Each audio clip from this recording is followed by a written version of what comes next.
The simplest way to add text to a video is to use the Type tool. You can select the Type tool from the toolbar or by pressing T. With the Type tool selected, you can left-click and drag a box on your clip where you want the text to go.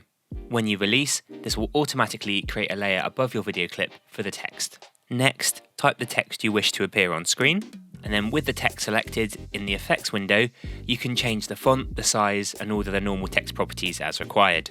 To change the colour of the text, click on the white box next to the fill option, and this will bring up the colour picker window.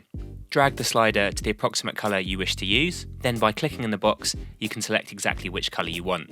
Alternatively, if you know the colour values, such as the RGB or hex code, you can input them in this window too. You also have other options, such as adding a shadow or background to the text. And lower down in the transform option, you can further adjust other properties, such as the position.